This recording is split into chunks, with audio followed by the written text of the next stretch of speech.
All right, guys, in today's video, I'm going to be doing a reaction to an interesting article that was just published by Digital Foundry. The article is talking about the newly revised PlayStation 5 model that is currently hitting the market now. You can, if you're lucky enough to find a PlayStation 5, pick one up. And chances are going forward, anybody who does get a PlayStation 5, they're likely to be getting this new model. And there are some changes that have been made to this model of the PS5. And there are some things that people are focused on right now when it comes to these changes. And they're asking some questions. And the number one question that people are asking right now is this new model of the PlayStation 5 worse than the original model? And if so, how much worse is it? Should we be concerned?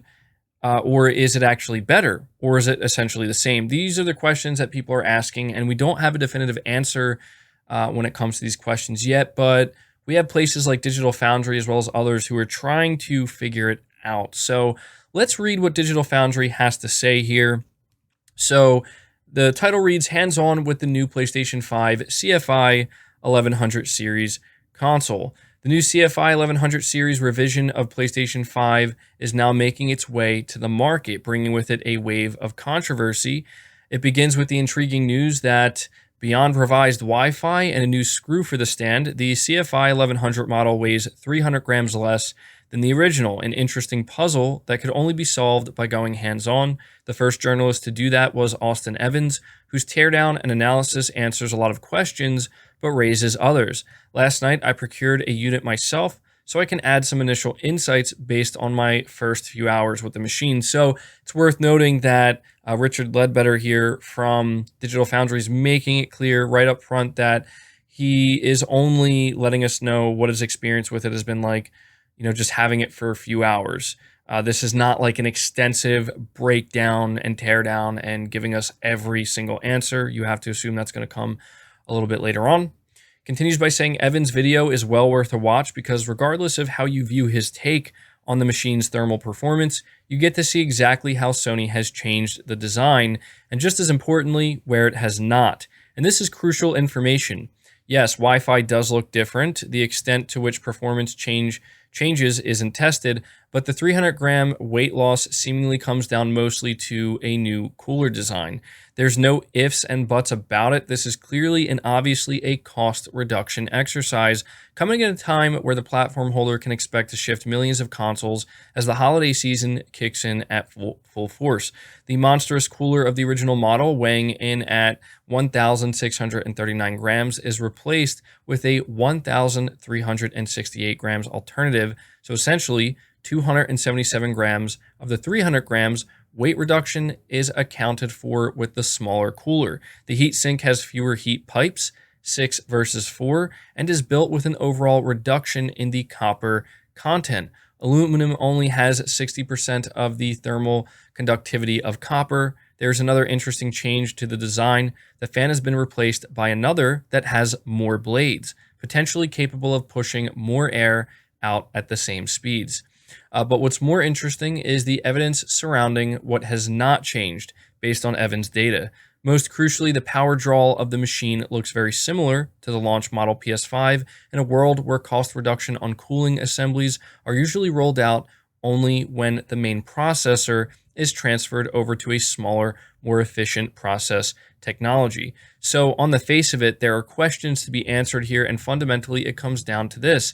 If the chip isn't any cooler and if the power requirements are the same, what has changed that justifies such a significant cutback in the mass and materials of the cooler? It's a perfectly reasonable question, and I've asked Sony for comments. So that's something I'm going to be paying attention to see if Sony actually does respond to any of these requests for comment. I think it would be good for Sony to do it. If they're going to, they probably won't, but I just think it would be good because this is something that, I don't know, I guess because it's been so quiet and Sony hasn't really been talking that much, people are kind of latching onto this, and it's not creating a good look for them, Anyway, the article continues by saying the crux of the controversy surrounding Evan's video stems from his view that the new PS5 is worse than the old one. It's his contention that a smaller cooler made from less efficient materials produces a hotter machine. It's not an outlandish theory by any means when you look at the mass and material reductions, but the question of whether it's hotter or not cannot be determined by measuring the heat output of the exhaust alone. And even if it does run a few degrees hotter, it may well still be within manufacturer's tolerances. If Evan's video, there was a very small reduction in noise from the new model, which seems at odds with the notion of a hotter machine. This may be explained in a number of ways. Firstly, if the new machine is running hotter, that is absolutely fine according to its firmware and nothing to be worried about. After all, if there was an overheating problem, you would assume that the fan would speed up to better expel the heat. Secondly, the new fan may be doing a better job of pushing out the hot air and may simply be quieter than the original in the first place. It's a new part after all. The final theory, which is perhaps somewhat less plausible, is that a smaller heatsink based on materials with a lower overall thermal conductivity has been redesigned in such a way to make it more efficient. So this is a pretty important paragraph that's being written up here and typed up here that we need to talk about for a moment. People are jumping to the conclusion, including Austin Evans himself, they're jumping to the conclusion, well, clearly it's running hotter internally. That's why we're measuring a hotter, exhaust output. But if you do some research, you'll realize and you'll find out very quickly that that's actually not an accurate way to determine that at all. Measuring the exhaust of the PlayStation 5 where the heat is coming out of, it's measuring a little bit hotter. Believe it or not, that could actually mean it's more efficient than it previously was at pushing the hot air out of the unit, the heat and removing it and dissipating it. This is something that not enough people are aware of, and it's understandable because even I wasn't aware of that at first, just because, again, you just hear like, oh, they measured the, temperature of the console, where the heat comes out, and it was hotter. So obviously it's running hotter. It may not actually mean that. It may literally mean the exact opposite, and I feel like not enough people know that. Now, again, we can't jump to that conclusion. We don't know. There's certain testing that has to be done in a certain way in order to come to that conclusion. Whether, you know what I mean? Like, what we're seeing here is not enough testing to know. And so it's understandable why people would come to that conclusion if you had to come to one, but we really don't know much. And so it's interesting because Richard Ledbetter here is saying essentially that he thinks, he's not saying that he thinks it's actually going to be running cooler inside or anything like that, but that it's essentially going to be exactly the same or very close to it, because he's letting us know that even if it is a few degrees warmer internally, as long as you're not hearing that fan ramp up and it's not getting out of hand, it's going to be fine. It's within the parameters. In fact, this actually kind of lends some credence to the notion that apparently Sony went a little bit overboard with the cooling solution of the PS5, at least the one that's found in the original model PS5. We were hearing about a lot of concern when we heard about the overclocked GPU inside of the PS5. It's something that's like never been done to this extent, and especially in a console. People were like, how is Sony going to keep this thing cool? And I think Sony was actually worried themselves, where they wanted to make sure no matter what, even if it's over-engineering it, it's better safe than sorry. You don't want another Xbox 360 Red Ring of Death situation. Do what you got to do just to make sure. And now that the PS5 has been out in the wild in mass for a while now, they've obviously been collecting a lot of data, and I'm sure that they've been doing further testing. And it's likely that they just realized, like, yeah, we went overboard with the cooling solution. And so, you could say to yourself, well, they should just keep it anyway. But their business, their company that's, going to be shipping PS5s, in the millions, in the tens of millions, And so with that in mind, they're going to make a change that's going to maybe save them a little bit here, a little bit there on components. And in the long run, that's all going to add up. And you would do the same thing if you were running a business. You know what I mean? It's just, as long as you know, like, is the console going to be okay? Is it going to still do its thing? You're going to do it. So yeah, really important thing to go over here, but let's continue. It says here, there have been calls to test the internal thermal profile of the new PS5 in operation, especially after tests from Steve Burke at Gamers Nexus on the launch model revealed concerns on how one memory chip was running at very high temperature, without much in the way of thermal dissipation. However, temperatures on the main processor and the voltage regulators looked fine. Ultimately, though, if the central chip is running too hot, you'd expect the fan to spin up. That seemingly didn't happen on Austin Evans's unit, and it's not happening on mine either. I've been running Remedy's control for several hours now on my CFI 1100 unit. In ray tracing mode, the game locks to 30 frames per second, and in standard gameplay, the PS5 draws around 170 watts from the wall. However, visiting the now infamous Corridor of Doom, a notoriously heavy area of the game well known to the Digital Foundry audience, power utilization increases to 200 watts. Entering photo mode removes the 30 FPS frame rate cap, adding further to the power draw, peaking at 214 watts. This is pretty much the same max power draw as my launch PS5, strongly suggesting that the main processor has not been changed, but crucially, the acoustics of the new console have not adjusted at all to any noticeable degree in the hours that the scene has been running the processor flat out. Whether the machine is hotter or not is still to be tested, but logic suggests that if the new cooling assembly was not up to the task, the fan would be increasing in speed and volume to expel the buildup of heat. This does not seem to be happening, and hours on, the power draw is still consistent too. So again, like, I appreciate, Richard Ledbetter testing this and letting us know that, look, this is just one test. He does make it clear that this does not tell us, this does not answer the question, does the inside of the PS5 actually get hotter than the original model? We don't know that. That's probably going to be something we find out from Gamers Nexus. But what he's pointing out is that every test that he's doing here is indicating that there's essentially no difference. Like, no tangible, noticeable difference whatsoever.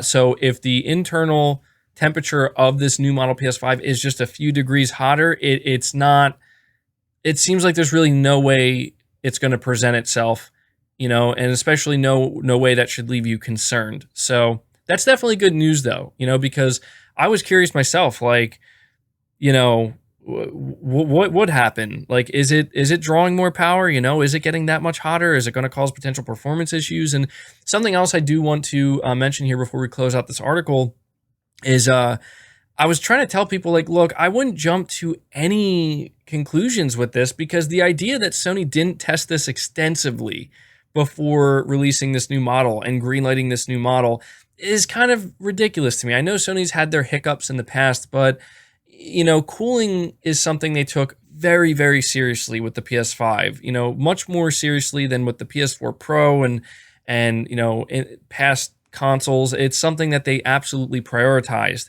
and you can see that by again, like, just the way they handled it with the original model PS5. To think that they would just risk putting out this model where they could have issues potentially, I just don't think that's something Sony would do. I really don't. It wouldn't make sense. Anyway, continuing on here, it says, so if the PlayStation 5 can work just fine with a cheaper, leaner cooler, why not just ship with it in the first place at launch? Without word from Sony, we can't say for sure, but in terms of the production process, it's important to realize that when a console first comes to market, the separate components of the machine are created at the same time in parallel, not in a series. As the silicon rolls off the production line, the heat sinks are also being made. Nobody wants another red ring or yellow light of death, so it makes sense to build redundancy into the design. There is a documented example of this in Microsoft's original Xbox One. The hardware architects saw that there was headroom in their thermal solution, so increased the core clocks on the processor itself. The GPU went from 800 MHz to 854 MHz, while the CPU enjoyed a bump to 1.75 GHz from the original 1.6 GHz. Would it have made the machine hotter? Probably. Did it matter? Clearly not. Perhaps with the benefit of more exposure to production silicon in all of the telemetry, from the millions of units out there, Sony is confident enough to shrink the cooler and bring down the build cost of the machine. There are a few theories circulating about the potential for overheating that I think bear addressing. PlayStation 5 operates to a set power limit. The CPU and GPU core clocks moving up and down according to their power requirements, as divulged in Mark Cerny's Road to PlayStation 5 talk last year. There's concern that a hotter PlayStation 5 would see the machine unable to hit the boost clocks attainable in a notionally cooler launch model. Yes, performance on the new model should be tested, but I find it extremely unlikely that the new PS5 will perform any differently, even if it were hotter than the old one. The clocks adjust according to an algorithm based on a single model processor. Sony profiled how the single chip works under a multitude of different workloads and applied that algorithm to every PlayStation 5 in production to ensure that even though clocks change, they will do so identically on every system out there. In short, boost isn't controlled by the temperature of any given PlayStation 5, so the system should perform identically to any other. According to sources, new arrivals at retail are currently a mixture of CFI-1000 and CFI-1100 machines, while the chances of being able to choose which one you get are vanishingly small unless you go down the scalper route. There's a potential window of opportunity here to get an original machine or a new one. Right now, the new machine seems to be much the same as the old one in terms of the experience of actually using it, and Sony certainly has the confidence to back the new design. We can assume that the CFI 1000 is on the way out, and the millions of PlayStation 5s sold in the run-up to Christmas and beyond, they'll all be based on the new design. We will be spending more time with the new machine and will produce a full review in due course. So that's good to know. They're going to do a follow-up with a much more extensive breakdown, letting us know. But I feel as though that this was a really good write-up and honestly really helpful and useful in kind of explaining to people, look, it's not something you really need to worry about too much. And for those who are worried, before we can do our extensive testing, because people do want to know, like, is this thing running hotter inside? At the very least, based off of what's being done right now, we know that it's pretty much the same. Like, it's doing the same thing. Something that I saw a few people bring up, and I think that this, if anything, is probably the most realistic concern that somebody could have. It would be, if I buy this CFI 1100 model, if the internal temperature is even just a few degrees hotter, is that going to potentially reduce the overall lifespan of the console? And I think that that's a really fair question. The idea of, well, I bought this launch model and it's potentially going to have a longer lifespan because it has it has a more efficient cooler. I don't know if you call it more efficient, but just, it's keeping the inside of the PS5 a few degrees cooler than the other model. The truth is, I don't have the answer to that question. I don't know how that works. I don't know if something like that is only going to happen if it's significantly hotter internally, or if something like that could actually happen even if it's just hotter by a few degrees. But what it seems to me is that this is pretty much a non-issue. And I feel I have to call it a non-issue because I don't really see anything here, realistically speaking, that should make you feel genuinely concerned about whether or not you should buy a PS5 or whether or not you should feel worried about procuring this specific model of the PS5. I just can't help but feel that way. Again, I kind of have to go back to what Richard Ledbetter's saying here and also what I was kind of saying, which is, why would Sony do something like this if they thought that there was a risk of something negative happening? It's like I said on Twitter, where it was basically, look, I understand Sony's a business, and I know people think that I'm just going to say it's actually good and okay that they're going to, make these changes and reduce the heat sink or the copper in the heat sink and whatnot. And I'm just going to say that's okay because Sony's great and they do it. I'm okay with it because, again, my question is, what difference does it make, if any? And if the answer is none, and if I ask them, well, why'd you do it? And they say, well, because it saves us some money and we can potentially produce more units, more rapidly, potentially.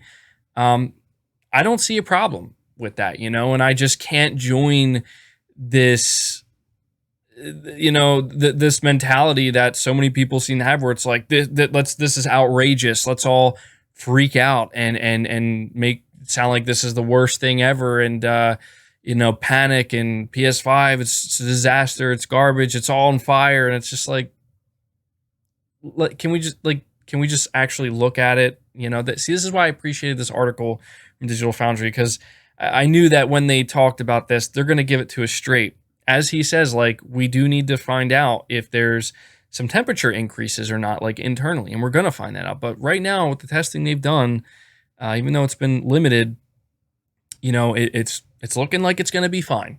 So all in all, I guess where I'll end this video is by saying, if you are somebody who has been reading the headlines and you're feeling concerned, which I couldn't blame you, because you read these headlines and they're pretty bad. They're pretty concerning, making it sound like you should avoid this PlayStation 5.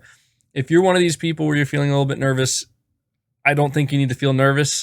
I think that if you buy a PS5, if you're lucky enough to get one and you're able to secure one and you get this model, I think it's going to be okay. I think you'll find that it's going to play games and you're not going to really know at all, and I don't think you're going to care at all, that the exhaust of this model PS5 is 3 to 5 degrees hotter than the original. So yeah, that's going to do it for this video, guys. I hope you did enjoy it. I wanted to take time to talk about it, but I was kind of waiting for an article like this to pop up, one that's just kind of giving us a little bit more of a professional take, I guess you could say. So yeah, leave your thoughts down in the comments below. Leave this video a like if you enjoyed it. Subscribe if you're new.